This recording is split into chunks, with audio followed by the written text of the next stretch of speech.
Boa tarde a todos, que a paz do nosso Senhor e Salvador Jesus Cristo esteja contigo, meu irmão e minha irmã.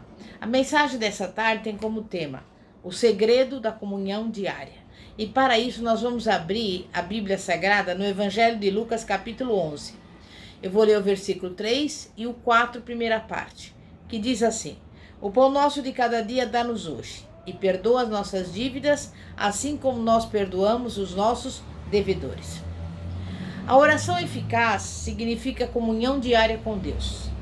Quando a vida espiritual de uma pessoa começa a se deteriorar, geralmente sua causa remonta à falta de orar consistentemente todos os dias. Deus tem de trabalhar com o material que lhe é oferecido. E se há pobreza de material a seu dispor, ele pouco pode fazer. A real substância na oração. Em Apocalipse 8, versículo 3, está escrito que Deus guarda as orações dos seus santos para usá-las no momento oportuno. As orações do povo de Deus são parte vital da execução do seu plano na terra. O pão nosso de cada dia dá-nos hoje. Não nos mandou Jesus orar por um ano de abastecimento, nem por um mês e nem mesmo por uma semana.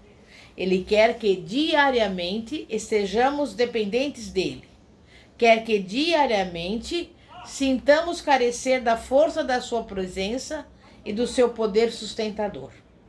A grande lição da dependência de Deus nós aprendemos quando Deus concedeu o maná aos filhos de Israel. Iriam receber provisão suficiente só para um dia. Ninguém podia suprir-se dele para alguns dias, nem mesmo acumular para o futuro. Os que tentaram fazê-lo verificaram que o maná gerava germes e se tornava impróprio para o consumo humano. Os planos de Deus incluem dependência diária dele. Sem ele, nada podemos fazer. E Daniel é uma ilustração esplêndida do homem que aprendeu o segredo do bom êxito. A sua vida abrangeu um século durante o qual dinastias se ergueram e caíram. Certa vez foi condenado à morte, juntamente com todos os sábios da Babilônia, e foi lançado na cova dos leões. Porém, todas as vezes teve a vida milagrosamente preservada, porque o Espírito de Deus habitava nele. Admiravam-no e respeitavam-no reis e rainhas. E sempre que surgia uma emergência, iam procurar nele socorro. Durante boa parte desse século, a sua vida influenciou nações. Sua indomável coragem e a sua fé levaram reis a reconhecerem o verdadeiro Deus. Mas qual o segredo de Daniel?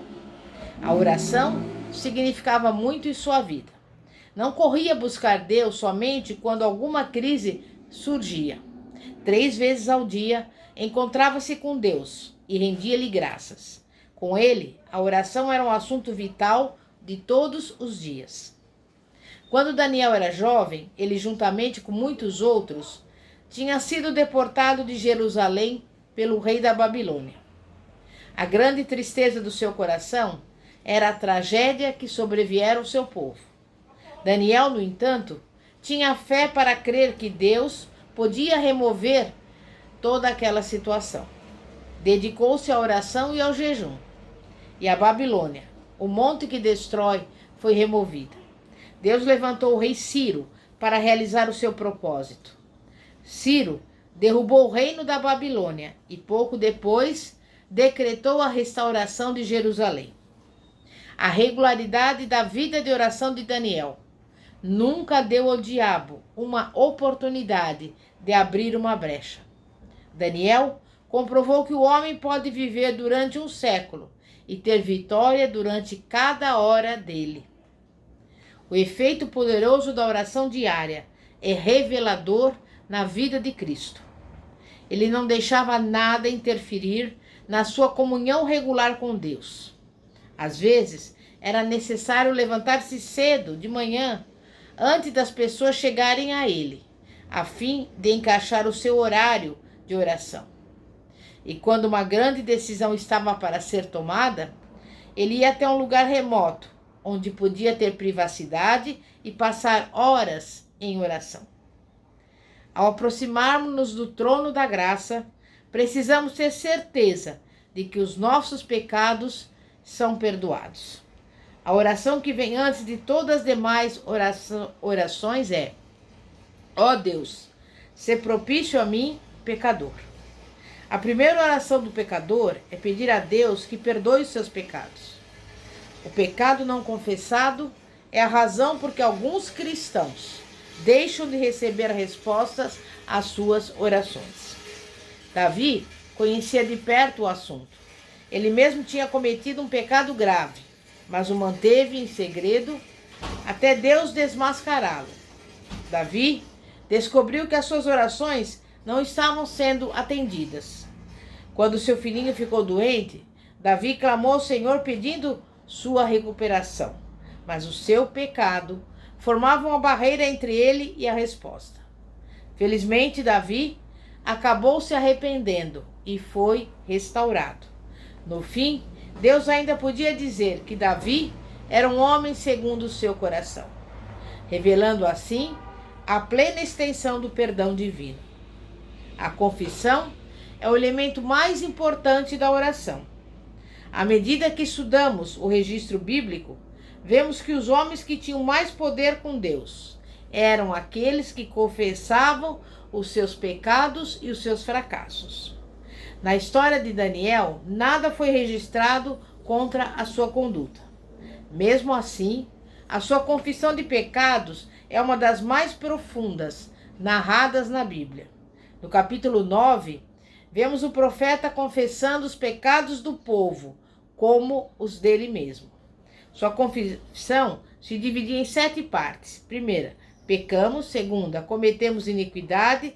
Terceiro, agimos impiamente. Quarto, rebelamo-nos contra ti. Quinto, apartamo-nos dos teus preceitos. Sexto, não atendemos aos teus servos. E sétimo, nem nossos príncipes, nem todo o povo da terra.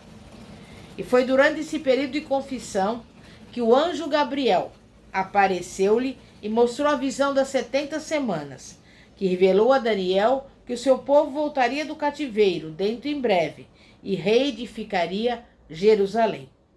A visão também revelou-lhe em que tempo o Messias de Israel apareceria. Jó estava nas cinzas, lastimando os seus infortúnios, e o tempo todo procurava provar que era um homem muito justo. Mas foi quando ele confessou o seu pecado e disse: eis que sou vil. Foi aí que Deus o curou e virou o seu cativeiro. Foi quando Isaías clamou: sou impuro. Foi aí que a brasa viva foi tirada do altar e aplicada nos seus lábios, e ele passou a escrever um dos maiores livros que já foram escritos. Foi quando Davi confessou: pequei, que o Senhor teve misericórdia dele. Foi quando ele disse a Deus: pois eu conheço as minhas transgressões e o meu pecado. E o meu pecado está sempre diante de mim. Pequei contra ti somente, e fiz o que é mal perante os teus olhos. Foi aí que ele achou perdão e restauração. Irmãos e irmãs, o diabo é o acusador dos cristãos. Uma maneira de ficar adiante é você confessar os seus próprios pecados, antes dele ter oportunidade para fazer alarde deles.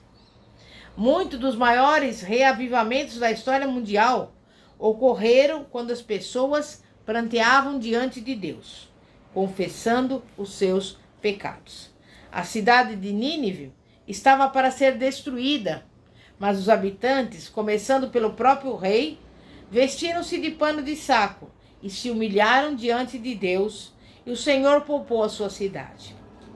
A confissão com o arrependimento é a única coisa que poderá salvar o nosso país e todo mundo. Satanás, se não consegue iludir as pessoas de uma maneira, procurará outro jeito de fazê-lo. Algumas pessoas desenterram seus velhos pecados repetidas vezes, depois de Deus os ter deixado no esquecimento. Esquecem-se da promessa de Deus. Precisam ver que o pecado mais negro pode ser lavado no sangue de Jesus.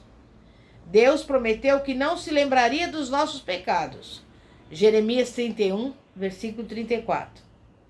É obra do diabo acusar irmãos cujos pecados estão cobertos pelo sangue de Jesus. Mesmo assim, se alguém vê as suas orações não sendo respondidas e se não sabe o que está errado, deve orar assim como o salmista que disse: sonda-me, ó Deus, e conhece o meu coração. Prova-me e conhece os meus pensamentos. Vê se há em mim algum caminho mau. Salmo 139, versículos 23 e 24. É possível que seja necessário fazer alguma restituição ou algum conserto. No Novo Testamento, temos a ilustração de Zaqueu, em cuja casa Jesus foi se hospedar. Zaqueu era um cobrador de impostos. Sabia que agia errado e estava disposto a fazer a restituição. E disse ao Senhor Jesus: Senhor, resolvo dar aos pobres a metade dos meus bens, e se em alguma coisa tenho defraudado alguém, restituo 4 vezes mais. Algumas pessoas não recebem as respostas às suas orações porque têm ídolos. Qualquer coisa que desloca Deus do primeiro lugar em nossas afeições é um ídolo. Um homem pode amar o seu dinheiro, a sua popularidade, o seu lar ou a sua família mais do que a Deus. E isso torna-se um ídolo para ele.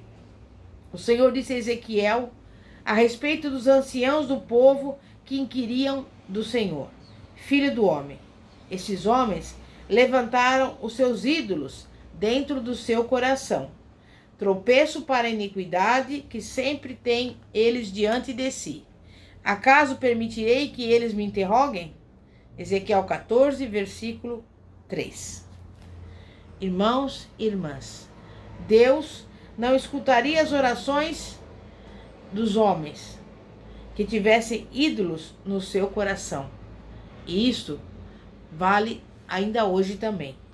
Para ter poder com Deus, devemos colocá-lo acima de tudo no mais da nossa vida. Ou seja, devemos viver Mateus 6,33. Buscar o reino de Deus em primeiro lugar e as demais coisas nos serão acrescentadas. E eu convido você, meu irmão e minha irmã, vamos orar. E se você ainda não confessou seu pecado, faça agora para que você receba o perdão do Pai. Santíssimo Deus e poderoso Pai, Pai de nosso Senhor e Salvador Jesus Cristo, nesse momento entregamos diante de Ti, Pai, as nossas falhas, os nossos erros, as nossas transgressões, as nossas iniquidades e os nossos pecados. E sabemos que a Tua palavra que promete que se nós confessarmos nossos pecados, o Senhor é fiel e justo para perdoar os pecados e nos purificar de toda injustiça. E como ministra da palavra de Deus, eu declaro todo o pecado confessado, o pecado perdoado, em nome de Jesus. Eu convido você a nos acompanhar pelo canal do YouTube e pela página do Facebook, Igreja Poder de Cristo. E se você poderá também enviar a sua mensagem, se assim o desejar, no seguinte telefone, que é o WhatsApp também. 0 operadora 11 9 4229 5533. Que a paz de nosso Senhor e Salvador Jesus Cristo esteja contigo. Amém? E graças a Deus. Glória a Deus. Aleluia.